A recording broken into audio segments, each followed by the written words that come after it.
All right, welcome everyone to another episode of We All Speak in Poems. Today we're sitting down with Michael Lessard, a vocalist and songwriter most known for his work in the progressive metal bands The Contortionist and Last Chance to Reason. He also releases his own solo work under his own name, which has recently put out a track called Dead and Gone. In this episode, we're chatting about writing his solo music, how he developed his voice when he was younger, becoming the frontman of The Contortionist, new Contortionist music, new Last Chance to Reason music, and much more. We hope you enjoy it.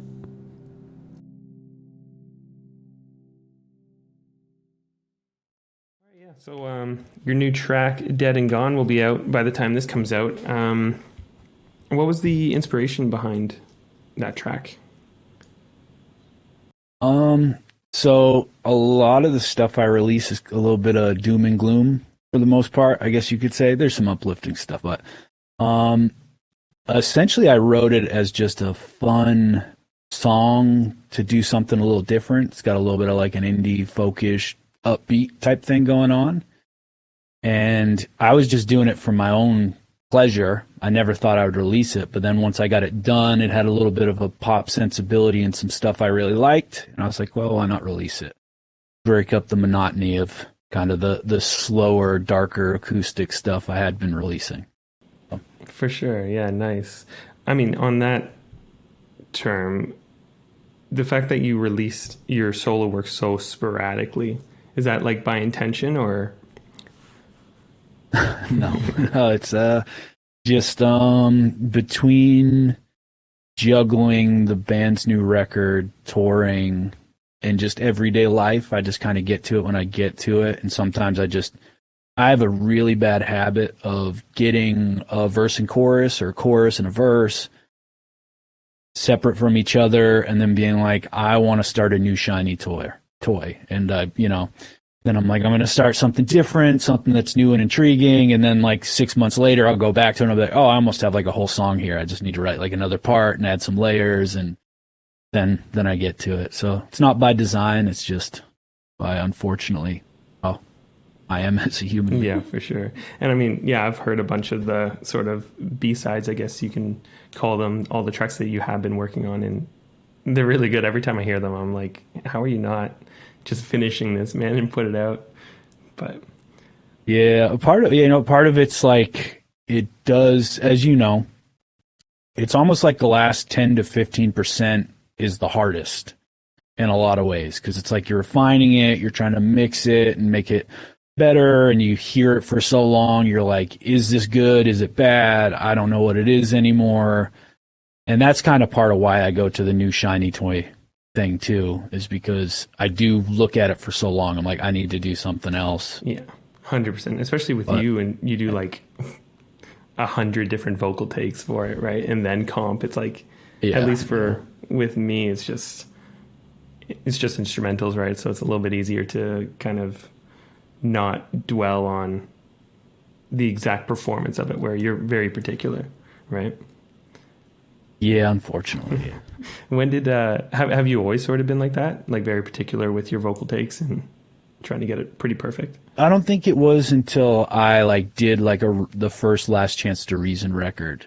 I did like a proper album and went in the studio and worked with Jamie King, and he'd be like, okay, I'd be like, I think that's good. And he'd be like, well, let's get it again. And like, once I started doing those reps and realized how much better a take can get from doing a lot of reps, because the first, I would say 15, 20 takes is you just kind of fumbling your way through it, understanding what the part even is, if you haven't rehearsed it a bunch, or if you're writing it on the spot.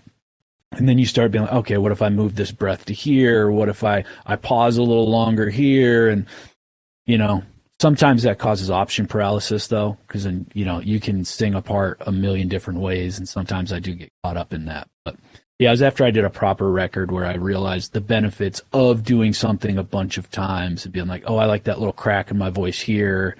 I like, the breath here, and kind of mixing and matching. For sure. Wow, very planned out, yeah. In terms of lyrics, how do you come up with lyrics for your solo stuff versus like the Contortionist?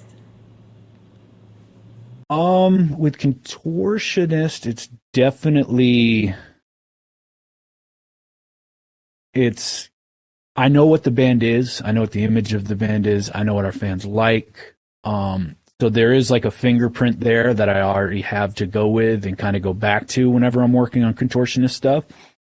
With my own stuff, I can really do whatever. You know, I can be a little more sarcastic with the lyrical content. I can be a little more down to earth, not as metaphorical. I can use different types of metaphors I might not use with the Contortionist.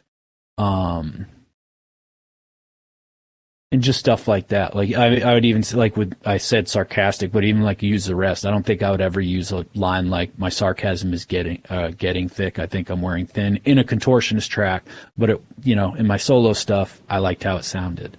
Yeah. So it's really about just kind of taking a mental note of what I think, I guess, Michael Lessard as the Contortionist frontman is, as what I think Michael Lessard is as a solo artist. And I kind of have to compartmentalize those portions of myself and view myself differently when I'm working on those different. For sure. Do you have like a clear image that you want to present as Michael Lessard instead of, a frontman for Last Chance or the Contortionist? Not definitive, but I think what I like about doing my solo stuff is I can be simpler. And I think I rely more on being simple, but I don't know if clever is a word, but simple and more refined, but still impactful in its own way. It doesn't need to be these shifting, metric modulations and harmonic modulations and all these different things to keep you entertained. There's little nuances throughout, whether it's a delay throw, because my favorite part about my solo stuff is I can dive into the production aspect of it. With the band, there's so many layers just when you get every member on a part that there's not a lot of room for some of that stuff. So with my solo stuff, it's about taking very simple things and going really deep with the production. So, and that's kind of what I like about it. For sure. Yeah, I actually had a question about that specifically. Like, you're really into vocoders and layering vocals like 1,000 times and messing around with, digital delays and reverbs and reversing and all this stuff. And in your solo stuff, especially, it allows when you don't have the main vocal, it allows a very almost ambient, pretty instrumental, right? With the vocals acting as an instrument. When did you sort of get into all that type of stuff? Was it just from experimenting a bunch with your solo stuff? Yeah, I think it originally stemmed from experimenting on Clairvoyant. I did most of the vocal production. So it started there with me chopping and screwing vocals and doing all that stuff. And then when I went to my solo stuff, like I said, a lot of the chord progressions and just fundamental movements of the song are very simple. So I was like, well, production is what's going to make this feel bigger, more impactful, and more dense musically. So then I was like, I'm just going to take that same concept and take samples and chop and screw them and break them and turn them and flip them and do all this different stuff until it just becomes my own thing. And that was kind of where that stemmed from. And then I just kind of built upon that. For sure. Yeah, because even in Dead and Gone, it's like all over the place. If you take out your main vocal, it's all scattered around, Yeah, it's always there. Yeah. It's really cool. When you were thinking about doing your solo stuff, did you ever think about coming up with an alias instead of using your name, or? Yeah, so originally I used to release like little small snippets on SoundCloud as I think my alias was Jive Juno. Right, yeah. And then when I finally went to go release music, the band's first label, Good Fight, approached me about releasing it. And it was a deal that I liked. It was simple. It was kind of release by release. So we did that to start, but they didn't want me using an alias. They wanted me using my own name, probably because the name had already been built by the previous bands, and they thought it'd be a bigger launching point.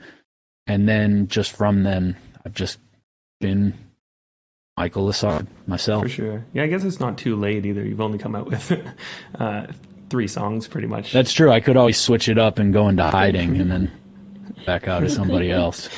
For sure.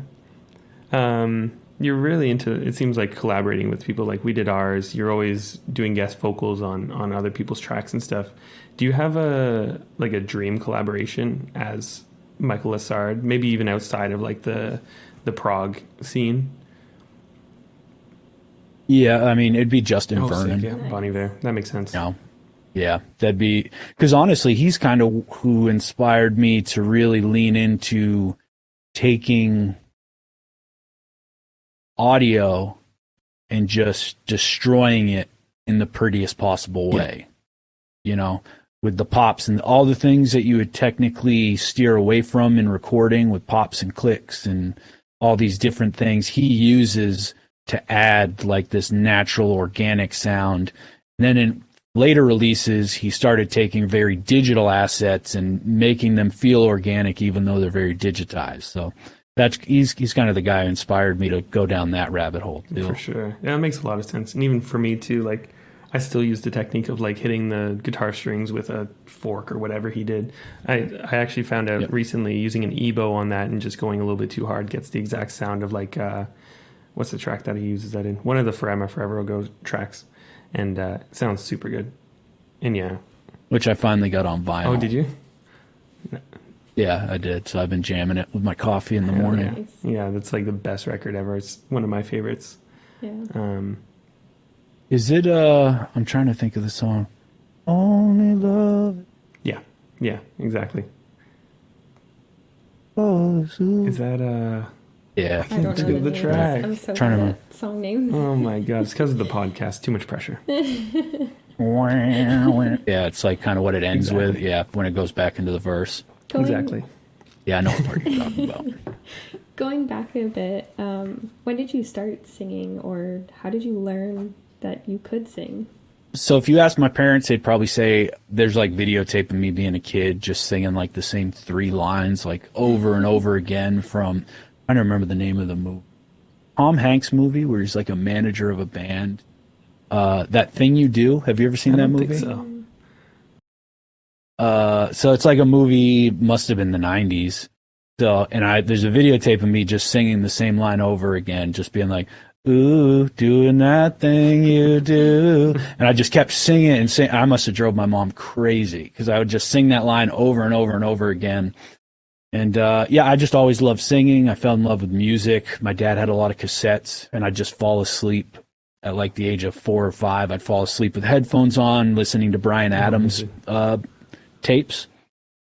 And yeah, I was always in love with music. And then in middle school, my grandfather got me guitar lessons, and I wasn't very good at guitar, but my other friend was taking guitar lessons. And then one day in his garage, he started playing a song that we both liked, and then I started singing, and it was a lot easier than playing guitar. And I was like, oh, okay, I can just kind of do this. And then we wrote our first song that night, recorded it on his 4-track, thought it was the best thing, listened to it in the morning, destroyed the tape, and then became the journey of like perfecting the craft, of being like, it feels good in the moment, doesn't sound good later. How do we get those two things to kind of form together so it feels good and sounds good, and then we listen to it later, it still feels good and sounds good? Sure. Yeah. So how did you go about developing that? Since, yeah, I guess you probably found it around like 12 or so, middle school, you said. During high school and even after that, were you like deliberately working on your voice? Yeah, mostly just through rehearsing. I fell in love with not only the aspect of making music and like making something tangible, but also just hanging out with my friends. You know, at that age, it's like a very formative thing.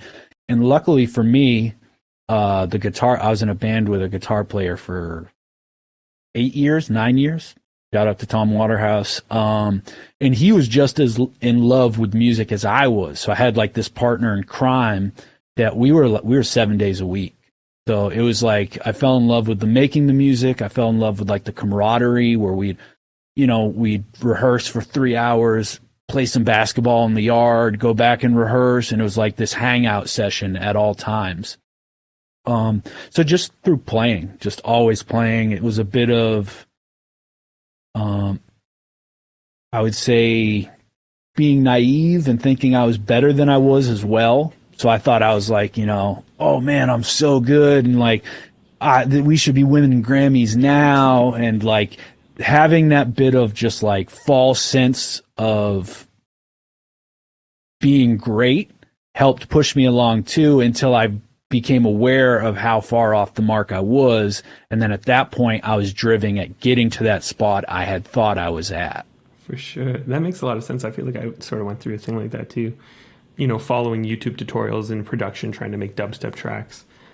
And then I'd go downstairs and show, you know, my family, and I'll be like, this is the craziest thing ever. I just made this upstairs. And it's not until later that you're like, oh my God, everybody's like, oh, that's yeah, exactly. I feel like that phase is really important. Yeah, and everybody's like, that's really good. Yeah. I feel like that phase is really important. It is important. To have that confidence that's so high where like what you're making actually isn't that good. Yeah, and you have to take a step back from that, right? You need it to continue to get that passion, and then you learn that you suck, and then you can really work on it. Yeah, and at that point you're already hooked. You know, you're already hooked, and you're all in.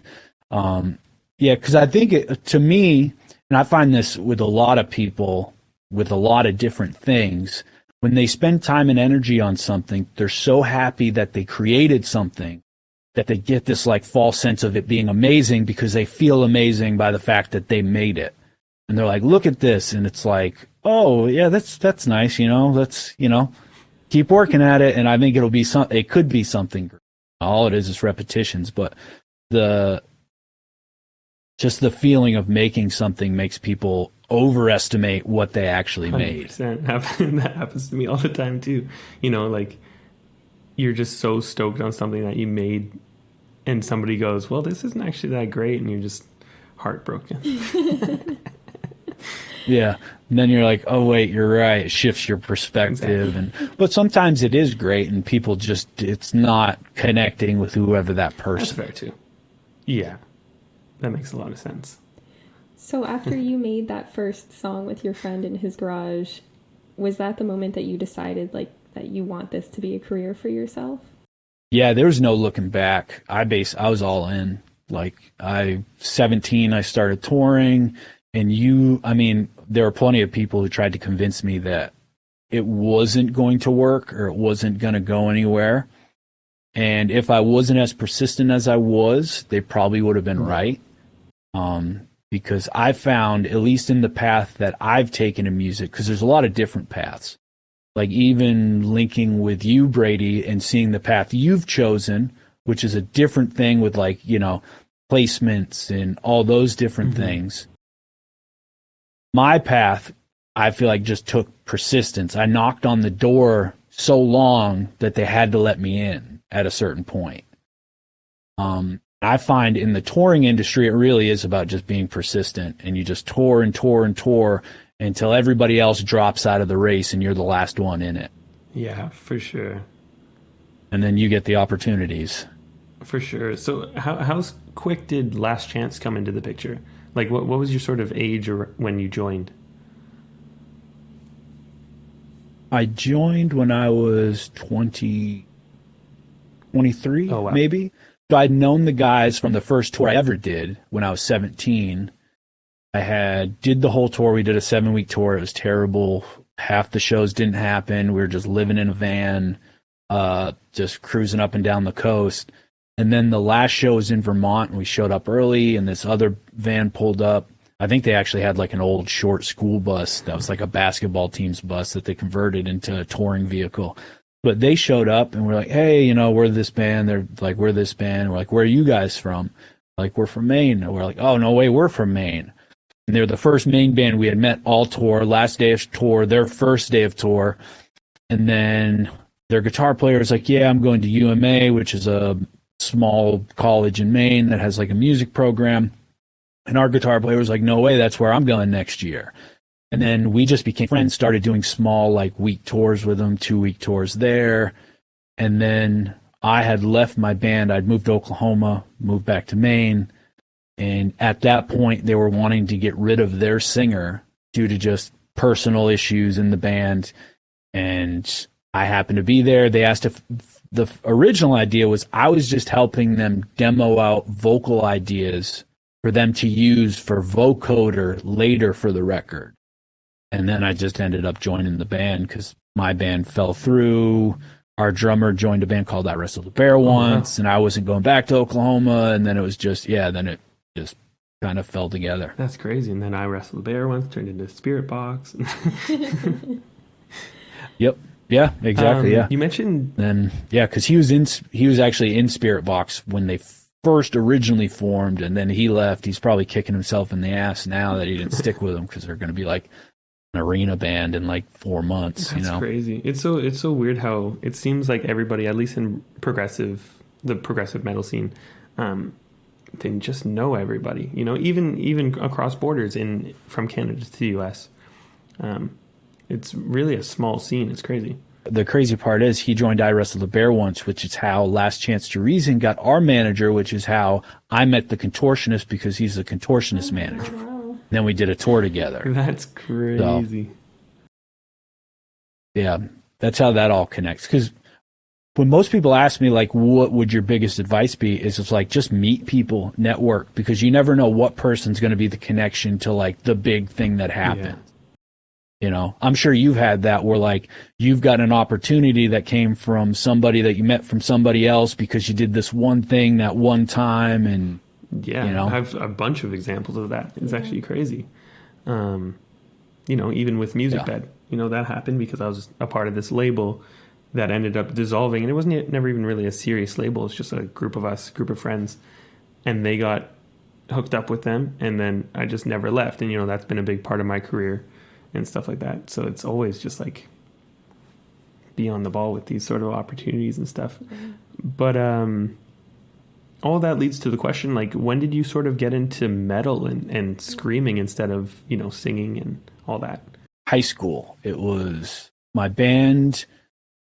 It was pretty much from the go, my band learned that we had to play shows to, like, get fans. And we basically booked our first show within 2 days of having a drummer. We, like, went to a local show. We're like, you should have us play a show. And then we were up on stages. And then we met another band that took us under their wing because we were like 14 or 15 and they were like 25. And they're like, wow, this band, like, really is motivated to do stuff. So they helped us book weekend shows. Fast forward to us playing a VFW hall with a band called Haste the Day, which was, for people that don't know, they were at that time an underground Christian band that I don't even think they were signed to a label. Wow. Which also, when I went to, they had a Pure Volume at the time, for anybody that remembers what Pure Volume was. It was like a MySpace for bands type of deal where it's just you put your music up and your tour dates. And they booked their whole tour themselves. So that also sparked my mind of being like, oh, you can book your own tours. But I played the show with them, and they had a really good, clean singer, which I believe their guitar player and bass player both sang, if I'm not mistaken, or it might have been one of them. And they just had a singer who screamed. And when I was like, wow, you can mix these two things together, and it could be cool. So then became my journey to figure out how to scream, and got into a bunch of bands that kind of mixed and matched both. That's so before that you hadn't really been into or introduced to like screaming vocals and heavier stuff? Well, I'd like Slipknot and stuff like that. Like, I found Slipknot in 8th grade, but I was more into like, what people might call radio rock, kind of butt rock, not to be derogatory towards the genre, but that type of thing. Anything I could get on the radio, because at that point in time, the internet was a thing, and there was a little bit of LimeWire and Napster and stuff. But for the most part, my entire childhood, it was either you bought something or heard it on the radio, and generally what you bought is something you heard on the radio. So that was, I was in Godsmack was my first concert, and Stained, and, all those sorts of things were what I was consuming.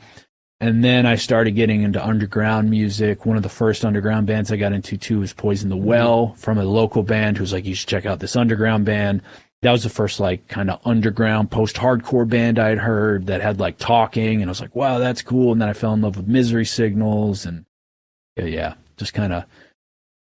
I kind of have an addictive personality with things that I like. So I go deep down the rabbit hole, and then I find something else. Then I go deep down that rabbit hole, and then hopefully later I kind of merge those different things. For sure. That's crazy. I wonder if that's why your sort of harsh vocal is so distinct then. Because I have a feeling most of the people that end up doing harsh vocals have so many influences already by the time that they start, right? And you kind of seem to be starting at a clean slate. Obviously, inspiration came in after that, probably like a floodgate, but I wonder if that has anything to do with it, because it's so good. Like even in the early days too, like that high pitched banshee scream too that you're known for in like Last Chance. Oh, for Last Chance to Reason, yeah, it's so sick. It's so good. So, and that came from Haste Today, being one of the first bands I got into. He was a high screamer. And then I fell in love with, like, for whatever reason, the Christian hardcore scene. I wasn't a Christian, but that was all the bands I kind of gravitated towards because there was a lot of high screamers. So then you take that with the fact that I'm kind of competitive and I want to see how high I can scream, and then I wanted to see how low I could scream, and I wanted to see, how high I could sing, how low I could sing. I wanted to hit everything on the spectrum. And then that kind of led to that high shriek. It's amazing. I still listen to Level 2 just pretty much for that, because it's always in the background. Yeah, too. What's funny is, I don't listen. I haven't listened to that record in forever, but every time I go back to it, there's things that make me cringe, but there's also things where I'm like, wow, I was really doing that when I was in my early 20s. I forget about the things that I was actually doing. And then there's other things I hear, and I'm like, ooh, I don't know if I should have been doing that. We were listening to it yesterday, actually, and every time I go back to Last Chance, I'm always like, how did I stop listening to Last Chance? Like, it's like a yearly thing almost, where I just get really into Level 2 and Level 3 for like a month. Yeah. But I guess that leads us into Last Chance. Is there a Level 4 coming? Yeah, we have an EP coming out, 4 songs, and early next month we shoot the music video in March. So that'll kind of dictate when it actually releases, whenever I shoot and finish that. Oh, so. You're shooting it yourself? The video? Yep. Amazing. Yeah. With the sound that you guys are going for with Last Chance, is it continuing to be heavy? Can you give any insight on that? Are there any banshee screams in it? Yeah, it's... there's no banshee screams. There's like, it's a mix. There's like a pretty heavy song, and then actually I'd say 2 of them are pretty heavy, and then 2 of them are a little more of like what Level 3 was. Amazing. And it's just kind of what naturally came together. Yeah, that makes sense. You guys aren't trying to write something that you're not necessarily into anymore. I think it totally makes sense. Yeah, which I'm all for getting a little crazier in the future. And we did do some weird stuff with this, and I think once we kind of get the wheels under us again, I think we probably will get a little... Nice. Oh, man, I can't wait for that. I wanted to ask, when you first joined Last Chance, and for both Level 2 and Level 3, what was the writing process like? Were you, like, heavily involved in that, or was it mostly Evan's the drummer and, like, main songwriter name, right? So Level 2, I was brought in, and most of the record was done. Evan had actually already recorded all the drums for the record when I started demoing vocals. So a lot of things were in place, and Evan had a lot of like MIDI guitar, like 1-note rhythmic stuff that went with the drums that AJ was starting to transpose into full riffs and chordal things. And then, so the record as it was in terms of length and general outline was already in place, and then a lot of stuff changed harmonically, and leads and bass parts and all that stuff changed throughout. Level 3, I was there for the whole writing process. Didn't write really anything musically. I think I was more focused on just getting lyrical things in place with Evan and getting vocals locked in. Nice. It wasn't until I joined the Contortionist, which I started kind of adding musical elements that were a part of the record. Even though I will say with Level 3, there's a little like interlude towards the end of the record that's like a dobro with me singing, and it's like this really ambient, far back in the mix thing. That was something I wrote and we just kind of did on the fly. Okay, nice. Then when we did Language, I'd written The Source, which got brought in as like a conceptual piece to start the record. And then with Clairvoyant, I'd actually written Reimagine for Language, but it didn't get picked up for that record, and then ended up making Clairvoyant. So. Oh, wow, that's crazy. When you joined the Contortionist and you sort of started also giving musical ideas and like instrumental feedback, I guess, did that just sort of happen naturally, or was there sort of like a pressure for you to be part of that process? It was pretty natural. They were always pretty open and receptive to me being like, maybe we should try doing this for this part. And the longer I've been in the band, I think the better we get with it, and the better they are at knowing what I need in order to sing over something. And I kind of know their writing preferences, and I know if something I write will be something they're interested or not in. That makes sense. And then even just now with like the new record, a lot of it's writing together, on Zoom, being like, change that to this or change that. And I'll be saying, okay, maybe change that. And we're doing everything together and kind of putting our fingerprint on everything. Nice. Oh man, I'm excited for that new record. Yeah. That probably helped a lot. If it ever comes out, Jesus. Learning how to help songwrite with the bands and stuff, is that what helped when you started doing your solo stuff with like you creating your own sound? Yeah, it did trigger that in the sense that I had all this stuff that I would just write, and sometimes it would be like a country thing or something, and I was just writing to have fun, and then sometimes it would be something that would work for the bands. So naturally I had all this stuff kind of sitting on the sidelines that never got picked up, that I was like, I would like to do something with this eventually. And then that kind of triggered me finally releasing. Nice. So after Dead and Gone, do you already have another single sort of, not to go all the way back right now, but do you already have another single or anything in the works, like that's pretty close to ready? So there is a single that's completely ready that you are actually a part of, Brady, that you'll be getting your songwriting credit on.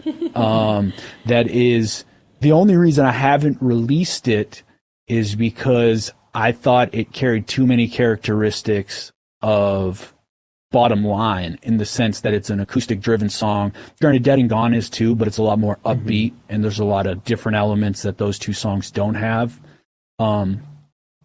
And it kind of has that doomy, gloomy type vibe that like a Bottom Line has. And that's the only reason I haven't released it yet, is I wanted to get a far enough separation from that where it doesn't feel like I'm just repetitively putting out the same type of stuff. For sure. That makes sense. Yeah. And I always wonder too, like we talk on here a lot about release cadence and feeling the pressure to release tracks like once a month or even an album a year or whatever. Do you ever feel that sort of pressure? Like, how do you feel about that general thing in the industry right now, about just sort of releasing pretty much everything you ever write? I would love to be able to keep up with it, but obviously given doing solo stuff and the Last Chance stuff, I guess if you take all the songs that come out, like say like we did the live streams and we're doing the EP with the Last Chance, and then I've put out 2 singles, and I guess the last, it's coming up on 8 months, 9 months, something like that, maybe 10.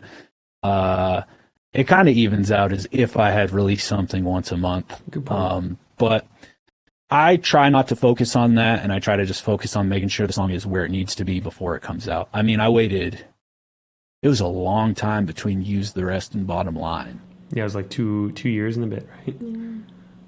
Maybe even longer. Yeah. So, and oddly enough, Spotify has rewarded me with their algorithm for being terrible at releasing things steadily.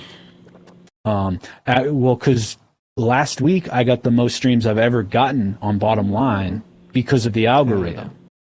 They boosted me back up, and now I'm riding another wave that the algorithm has me on with Discover Weekly and radio and all that stuff. Nice. I mean, I love to hear that, honestly, because I'm one of the people who understand the importance of the, monthly release and stuff. But I also hate it, because like you said, you want to make sure that the songs are up to standard, right? you know, and like you do, you listen to them 1,000 times before you put it out. Whereas the sort of meta right now is, you know, just finish it and throw it out and hope it does good in the algorithm. Who really cares if it sounds good? And maybe TikTok will. Yeah.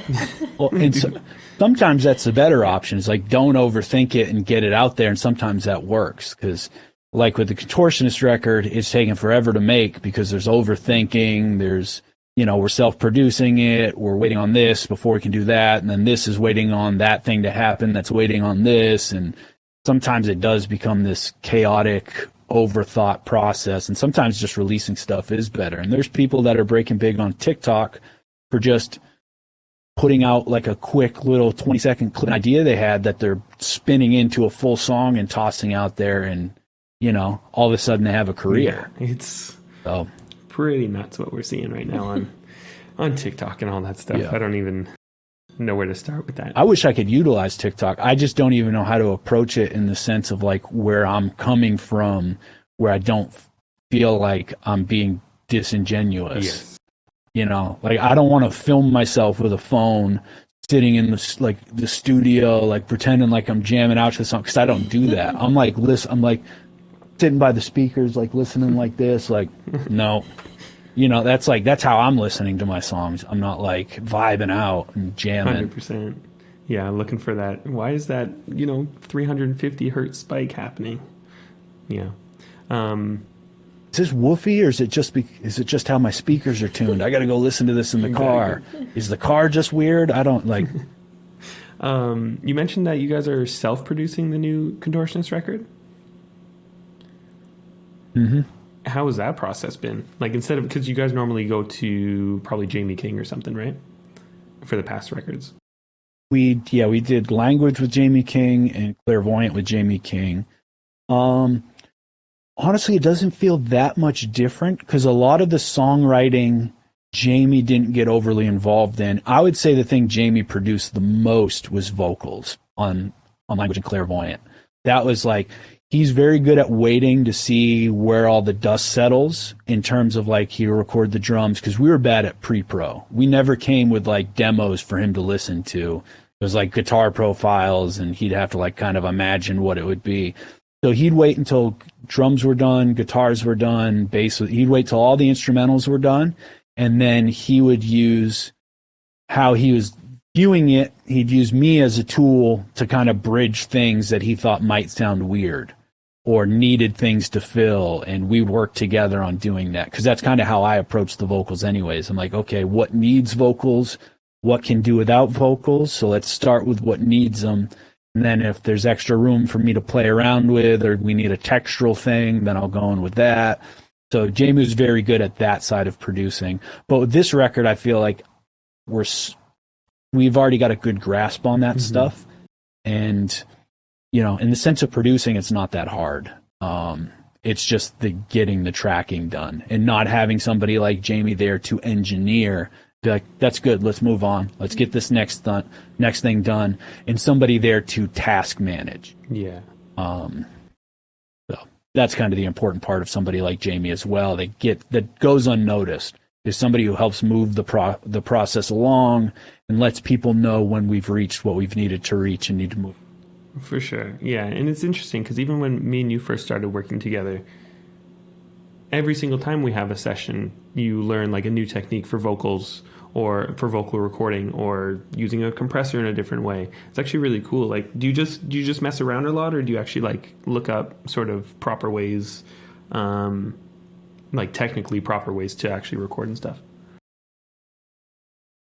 Both. I like to mess around and just do wacky settings a lot, and then also like I watch a lot of Nail to Mix stuff. I watch a lot of YouTube videos of people who are doing. YouTube's a little tricky because you got a lot of people who, you know, learn a basic preamp compressor setting, and then all of a sudden they're doing like a 10-part series on just like, you don't clip the input, and, you know, and stuff like that. So, but like Nail to Mix, they have like legit mixers on there, and I just started with Mix with the Masters. I just got a subscription for that to watch some stuff and just kind of watch how other people do it. And you start to realize it really isn't about the gear or how you're setting stuff up. It's about whatever your foundational piece is, putting everything in and making sure it fits with that. Because you can build a house a million different ways, depending on what shape you want the house to be and what siding you want. But as long as you put things the right way and build a house, you have a house. So it's about finding the right EQ curves to fit with even with Good One, the track that we did that I have that's mixed mastered, everything's good to go. That started with the crappiest acoustic guitar recording ever. It was like the mic was like 5 feet away. I was just trying to get it down real quick so I could start with the idea that I had. And it's like overly compressed. It sounds insane. The finger squeaks are terrible. But every time I tried to do a well-recorded guitar with it, it didn't work because everything else I had recorded was recorded around that and built to strengthen that part and fit the vibe of that. Yeah. So as long as you're doing that and you're putting the pieces where they need to go, you can still get a good song. There's no like real straight line to the finish line. I guess, yeah, we could actually bring it back around to Bon Iver with that one because, even in Skinny Love, it's like the most out-of-tune, crappy guitar ever. And it's like the best song ever, Yeah, that's actually a really good point. I like that. Just working around the initial, source. You can make a good song that way. Good point. Yeah. I like that. Yeah, because at the end of the day, it really is just about conveying a feeling. And if you listen to something, you're like, that makes me feel. If it's a metal band, that makes me feel angry. It makes me feel hype. It makes whatever it is. Or you listen to forever ago, and you're like, this makes me feel nostalgic or sad or oddly happy in a weird nostalgic type of way. When you listen to Sigur Rós or it's just about getting that feeling across and making sure it's, it doesn't blow somebody's speakers because you have, 10K just jacked through the roof on every layer. Yeah, exactly. For sure. Sick. Yeah. To get to the Contortionist a little bit, in your history there, how did sort of you joining the Contortionist come about? Because you had filled in for John a couple of times, right? Yeah. So, technically it was filling in, but once I've rehearsed with the band, I've basically been in the band since. It was, so essentially Last Chance to Reason had done a tour. Our guitar, this was while I was on tour with the Contortionist. They called me up, asked me to fill in. I filled in for 3 months of touring. And while we were out on tour, one of the guitar players at that time in Last Chance to Reason said he no longer wanted to pursue Last Chance to Reason. And by the end of that tour, our second guitarist had some personal issues pop up to where he wasn't going to be able to tour. And the Contortionist hadn't found anybody viable to fill the role of frontman for the band. They did like some weird competition where it's like, this could be you, and they had John's face blacked out, and people did covers of Hollow Movement, I believe. And this is all the while I'm filling in and we're doing tours. And once I found out both guitar players weren't going to be able to tour, I called up Evan and Chris, Evan, our drummer, and Chris, our bass player for Last Chance to Reason. And I was like, listen, this is looking like it's going to hold us up for a while. Do you guys have a problem if I pursue this? Because Chris was having his second child at the time, which also was going to hinder touring. And I was just like, I don't want to lose this opportunity. And then we slow down and just stop doing stuff. And I was like, I still want to do Last Chance to Reason stuff. This is just another thing. I'll juggle both as much as you guys need me to, which we did. And I just called up and I was like, hey, I want the spot. And they're like, all right, you got it. Like, it wasn't really much of a fight. Sick. I was already prepped and ready to go for tour. And me joining the band after filling in actually put them way ahead of schedule than they expected. And by the following year, we had language. Wow, yeah. So it just worked out. Amazing. Yeah. That's super sick. So for Last Chance, you guys lost both the guitarists.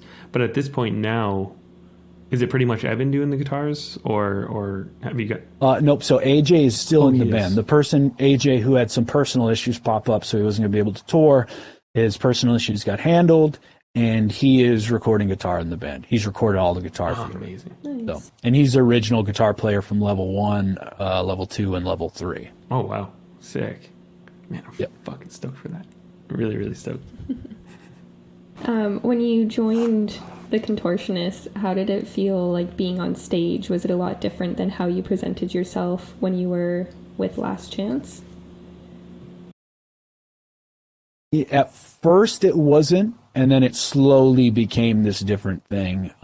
With Last Chance, it was very like we were just having fun. Like when you listen to Level 2, it's pretty absurd, and we realized that, and we always leaned into the fact that there were these moments that could be perceived as cheesy, but we thought they were cool and they rocked, and we were having fun with it. So, I do stupid stuff. Like I'd be like, this next song is called, Program for Battle. And I do like, fake like delay throws and stupid stuff like that. So we were always having fun. And when I filled in for the Contortionist, it started like that. And then as it went on, I started envisioning like what type of frontman would I like to see for this band that's like people consider artsy and a little darker, you know what I mean? Like people thought very highly of the band.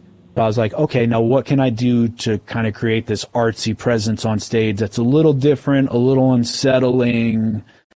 And then I just started trying to envision what I would like to see up there for it. And then, it turned into this kind of like robotic, weird movement, stare down the crowd type of vibe. And it's kind of molded and shifted over the years. But yeah, it just kind of became a thing. I wanted to put on a performance. And for a while, I didn't want to talk to the crowd because I wanted it more like a theatrical performance where I didn't want to break the spell, if you will, until at the end where I'm like, thank you very much for the Contortionist.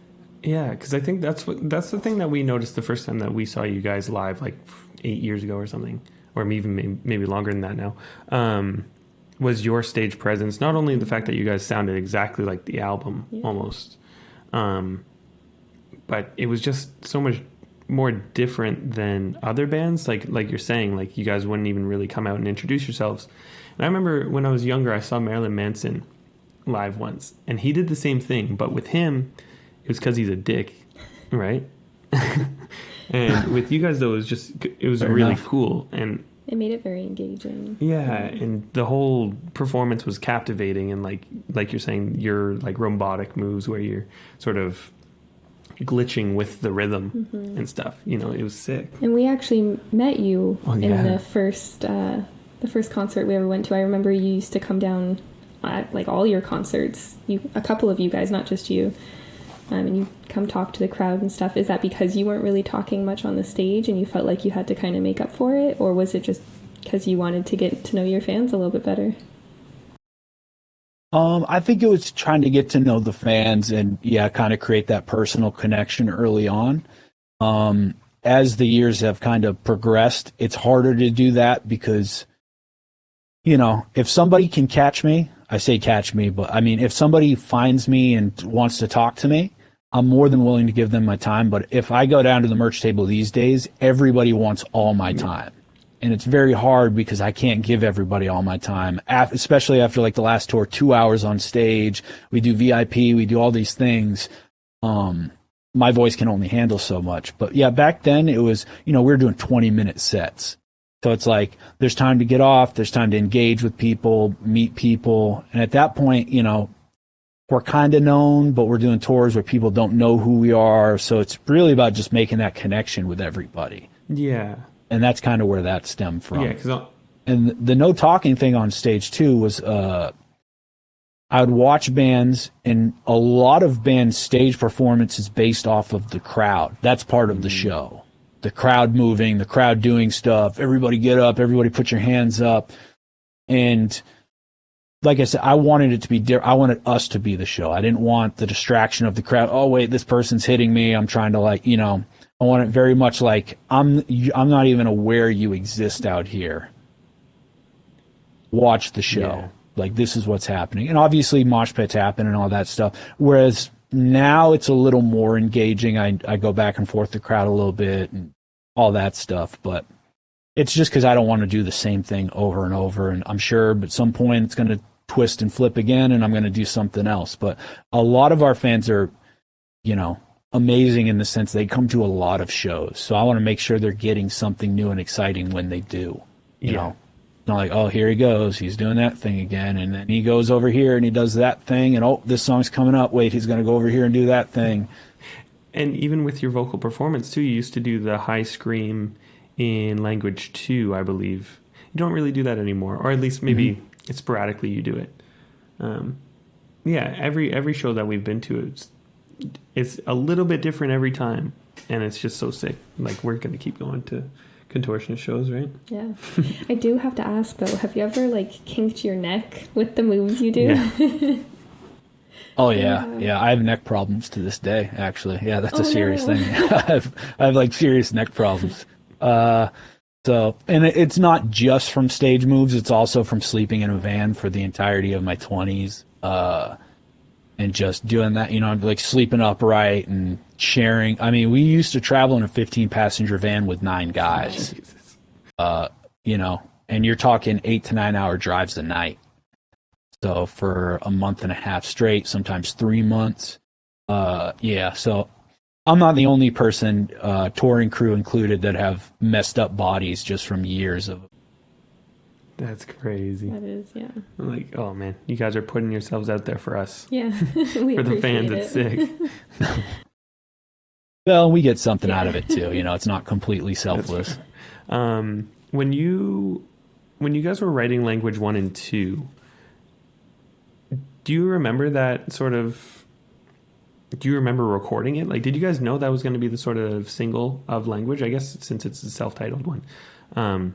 Was that always the plan, though, when writing it? I don't think we knew it'd be the single. So Language 1 was the first song written for the record. Wow. And oddly enough, it's the only song we wrote together in a jam room. The rest of the record was written on laptops and, you know, just like a recording type setup between Guitar Pro and just like microphones and stuff, and me singing over Guitar Pro files and stuff like that. But that was the only one written in actual jam space. And I think it was just by the time we had finished the record, it was very apparent. It was either going to be that or Parable. But I think we went with that because that kind of sets the tone for what the rest of the record's going to be. It has a little bit of everything throughout, and it has a lot of the themes that end up going throughout. And I think since it was the first thing written, it gave us that launch point to be like, okay, let's take this chord progression and let's bring it back here because it'll work nicely with this, and it'll bring the theme back around. And that was kind of why that one kind of anchored everything and kind of the launch point for that record. Yeah, that's fair. Even lyrically and stuff, Ebb and Flow is in that one, and yeah. Yeah. Oh, man, that's such a fucking great song. I love it so much. But on that note, with writing language 1 and 2, when you guys were writing Clairvoyant, did you go into it thinking you weren't going to be using harsh vocals? Because this was a big controversy at the time. I don't know if you guys felt it, but I'm sure you did. But yeah, was this sort of planned? It wasn't planned until most of the songs had been written and I realized there wasn't a need for them. And then as kind of like a fun little thing to do, I decided that any of the screaming I was going to have other people do on the record. So like the screaming, Clairvoyant was our director who did Reimagined and Return to Earth for us. Really? He does the screaming and the... And then we got a couple of the other guys to scream that. And I'm tucked in there, but I wanted it to be primarily other people screaming. Oh, that's cool. Yeah, I didn't know that. Just because I could, you know. And then, yeah, on language, we have our merch guy at the time, and he did our last tour with us, Billy O, and our sound guy at the time, Robbie Brown. They did screaming on that record, too. So we like to tuck in our crew members whenever we can. That's pretty cool. Yeah. Is Billy the one who filled in for you while you were sick on the last tour for a little bit there? That was Jerry. He came out and did a song each night, yeah. I think he did Flourish for 2 shows, yeah. Oh, man, that's sick. And with the ambient sections on Clairvoyant, like, they're the thing that, you know, keeps the whole record together. I feel like it's the glue in between each track and all this. How did that idea sort of come about? I think the idea was just kind of, we didn't know what order the record was going to be in, so we knew we were going to have these kind of interludes and stuff like that to tie things together and do all this weird stuff. And Eric was very excited to kind of take on the task of having these kind of vignettes, if you will, in between tracks to make stuff mold and fit a little better and make it feel a little more like a journey. Yeah. But yeah, I'm really happy with the overall atmosphere of that record and how dark it turned out, because that was, language was, it had dark moments and stuff, but all in all, between like the artwork and everything, it was more of this uplifting record where I definitely wanted Clairvoyant to be a darker side of that. Yeah, and you were the sort of creative director behind that, right? You shot like the Clairvoyant cover and all that? Am I wrong by that? I didn't shoot the cover, no, but I worked with the artist and basically gave him a mood board, gave him a rundown of what the lyrical content was and what I wanted. The idea originally was to have something to symbolize like a grave site. So the idea was it'd be like this wooden wreath on the ground that would look like a grave site. But then he took it and kind of did his own spin on it, where he had that kind of wooden wreath that he shot up off the ground, and then he cropped it out and continued it into like an infinite kind of like tunnel, if you will, with the cover. Yeah, for sure. It's so good. And it really kind of like... And then he had like he did have like a silhouette of a man in there, and I was like, no. Who's that guy? We don't know who that is. Sure. Yeah, and it's just, like you said, it's so dark and really plays off that idea of the record being so dark. Yeah. Yeah, and then I guess we move right into Our Bones, which is your guys' newest releases. Yeah. How did you guys know you wanted to cover 1979? Where did that sort of idea come from? I've always wanted to cover 1979. Like a year or two before that, I had actually done like a crappy recording of it. I did a crappy recording of that and REM Losing My Religion, just for like fun. It's just like, I think it was perfect timing for that too, because I love that song. I grew up with that song. It's a song about nostalgia and growing up and passing the threshold from youthhood into adulthood. It just felt like a good song to do. It's Eric's favorite band is Smashing Pumpkins. I love the song. It felt like a song where we could add something new to it and not just do a verbatim cover. We could still play it verbatim, but it would feel different because it was us doing it, given the technology change, the player change, and obviously Billy Corgan's voice. So that's kind of where that stemmed from. Nice. And then even naming the EP after that song, why not name it, All Gray or even Early Grave or something? So you want to know what's funny? Is Follow has a line that's they've got us by our bones. Oh, yeah. I didn't even realize until after we finished the EP that there was a lyrical connection between the two.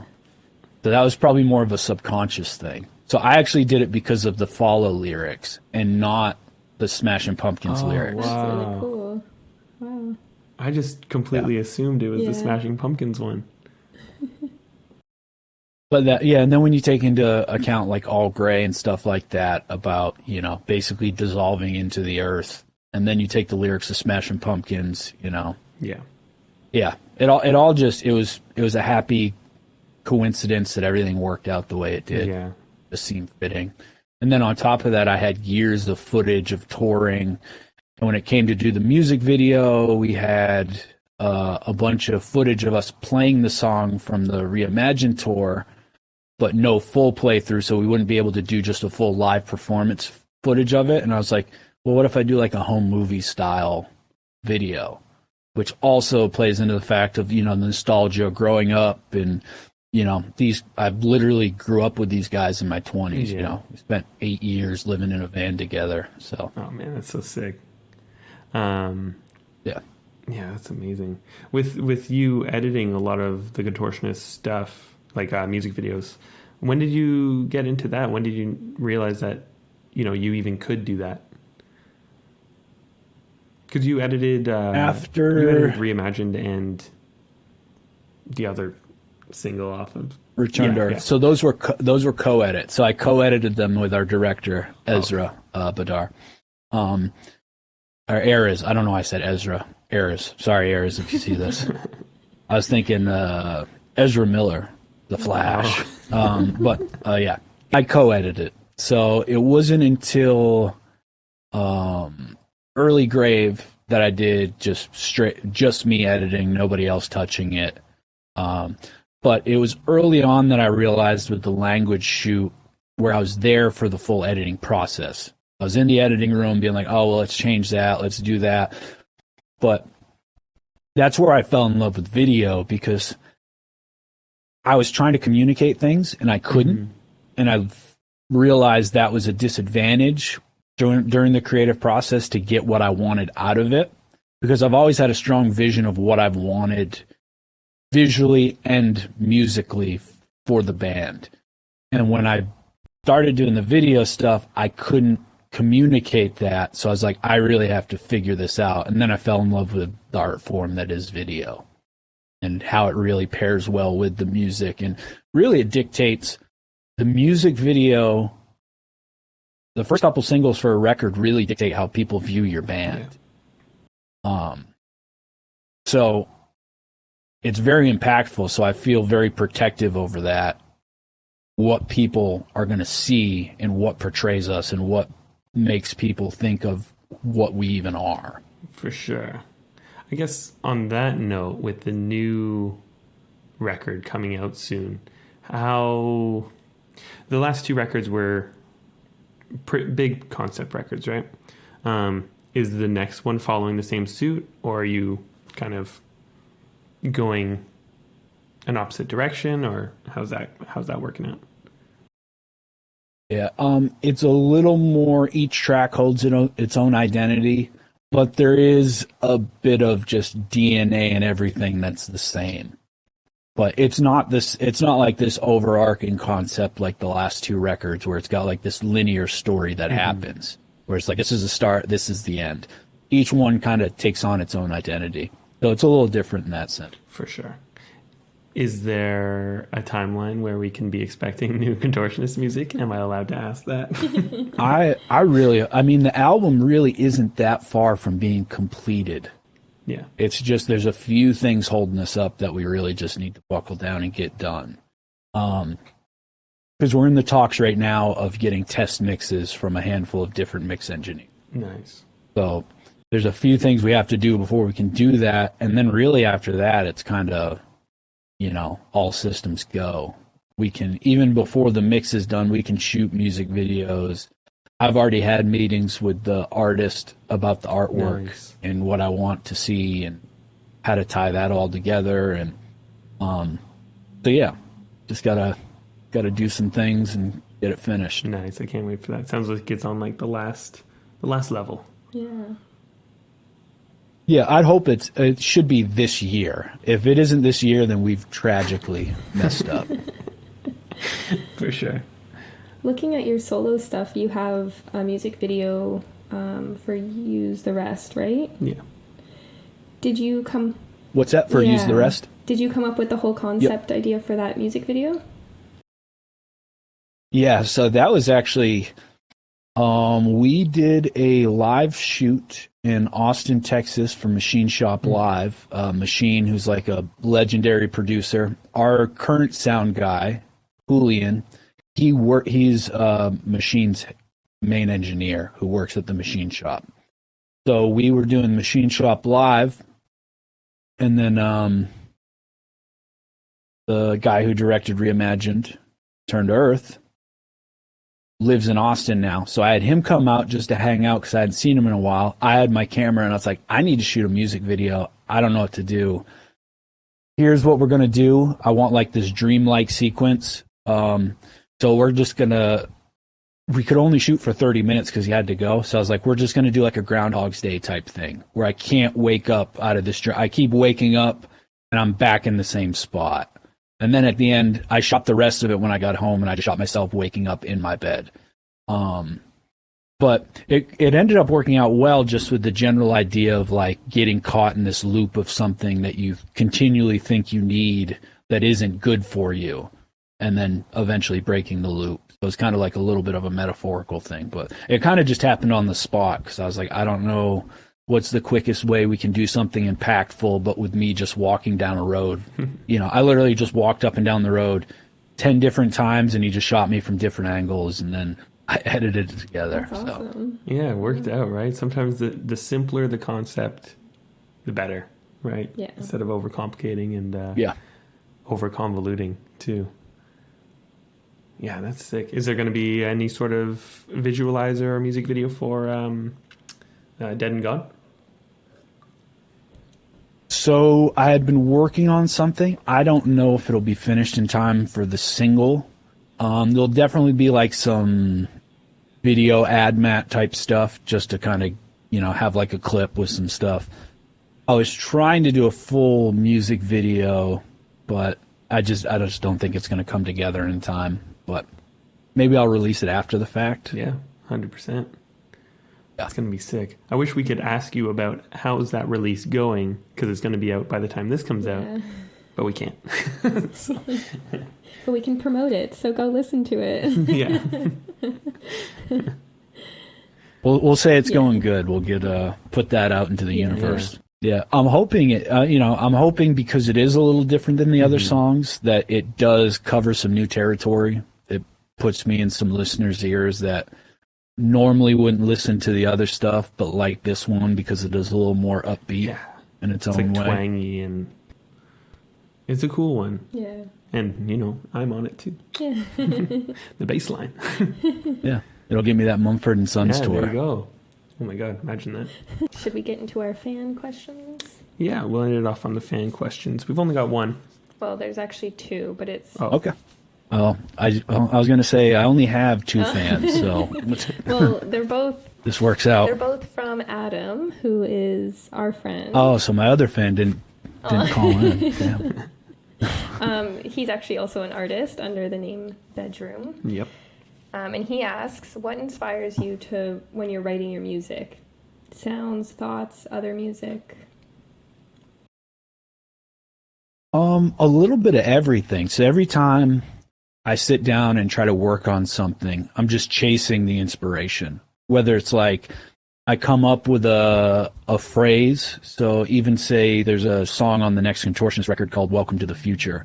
And I've always loved the phrase future-proof, so it kind of started with that, and then I'm like, okay, let's do, in the initial element that we started with the song was like this very industrialized, like gear-turning, like drum beat that we did with Dan Bronstein, and I was like, okay, I want something futuristic, and then Welcome to the Future was the first thing down, and then all this stuff kind of came flooding out and gave me tons of ideas, which then got me excited, and it's really just about finding the thing that gets me excited, whether it's like, ooh, this, pitch shifted vocals, makes me think of this, or it makes me think of that, or ooh, what if it had this underneath it, or this would be cool. What if it goes into this like really spaced out part afterwards? So it's like me sitting down and just trying to find the thing that excites me. And I'm sure, as you know, Brady, sometimes you sit down and it's nothing. It's like 3 hours of nothing. Don't find it. And sometimes it just comes right out the gate. And usually those are the songs that get finished quickly and do well. Like, I think bottom line, I mean, everything but the bridge was written in the first, I just sat down, played 2 chords and sang what is the verse and the chorus. And I was like, oh, it happened in 10 minutes. Recorded it. And then, weeks later went to it and I was like, oh, I just need a bridge, put a bridge in, and then, did all the other elements, and then I had a song. But that was, 90% of that song was written in 10 minutes. Yeah, we've experienced that. I was just excited. For sure. We've experienced that, me and you. Yeah. All aspects of that. We've had sessions that were 4 hours long and we came up with nothing. But then No was written in a session, I think completely done. And soon took us 8 sessions of 3 hours a piece. It's crazy. It's all over the place. It's weird. yeah, it's really just about finding that inspiration, what excites you and gets you excited to sit there for hours on end and get it done. 100%. His next question was, do you enjoy traveling and being on tour? And how do you maintain structure in your life with being so busy on the road? So I enjoyed traveling a lot more when I was younger. Eventually it gets a little tiring. You're going to the same place. Like usually if we go on a tour and I know it's an A market tour, I could probably list all the venues that we're going to be playing, because I know what A market tours entail, I know what B market tours entail, and I know what C market tours are. So we usually play the same spots, which in a weird way over the years, that makes it better, because I know, we're playing Irving Plaza in New York City. I'm going to go eat at this spot down the street and I can grab boba tea on the way back, or I can do this, or there's that coffee spot. It makes it a lot better in that sense. But also the older I get, I have a wife, I have animals, we're trying to start a family. So it makes it harder in that sense, because I'm essentially just abandoning all home duties when I leave, which makes it hard. But yeah, so I don't love it as much as I used to. I do love playing shows and I love what it means when I'm traveling. But in terms of touring, not so much anymore. I kind of like to be either at my house or going to Maine to visit my family. That's about it. That's where I like to be if I'm not forced to be out on the road. And in terms of keeping a schedule, it's hard. It's really hard, because once you get sucked into that tour groove, you just want to sleep all day, wake up, eat something, play the show, and go back to sleep. So it's really about just finding small tasks to make your day. So even if it's like getting up, I have to go find a coffee spot, go to a coffee spot, come back. I need to take a shower. Like the simple things that you're like, oh, that's what I do every day. It's hard to do on tour for whatever reason. You have all the time in the world and nothing else to do, but you're stuck at the venue. And it's just, I don't know, it's really hard to explain. It's easy to keep a routine at home, but on the road, for whatever reason, it's like everything goes out the window. That makes sense. So it's really about just doing the small things. For sure. Before we ended off, you mentioned that you've got some animals now, and before this call, you even mentioned that you got a new chicken coop. So since moving to Montana, you're raising chickens and stuff? Yep, we got 5 chicks. We have Eleanor, Zelda, Gertie, which is Gertrude, Murdy, which is Myrtle, and then we got Agnes. Those are my 5 chickens. That's sick. We have 3 more coming in about a month and a half, so they'll be in the backyard. Yeah, we just got them, like some guy had built a coop that he was getting rid of. It's like a 600-pound giant coop. So they're living luxury right now. We upgraded them. It's like 5 times bigger than their previous coop. Wow. So, yep, got 5 chickens, 3 cats, a dog, and my wife wants another dog for her birthday. So how that goes. Sick. Before we end it off, too, I just want to, how has life in Montana been? Have you been hiking a bunch, in the mountains, or? I haven't been hiking lately. We just got hit with a pretty big snowstorm a couple weeks ago, but the last couple days it's been like 40 or 50 degrees, which is kind of nice. So lately just kind of finishing, trying to get stuff done for Dead and Gone, and I have some client work for music videos, so I'm finishing up some edits. I have another video for a client that's due in a couple months, but it's heavy VFX and stuff like that, so I'm trying to get a jump start on it so we can make sure that stuff's all ironed out and not hit any like roadblocks close to release. Yeah, just doing client work. Nice.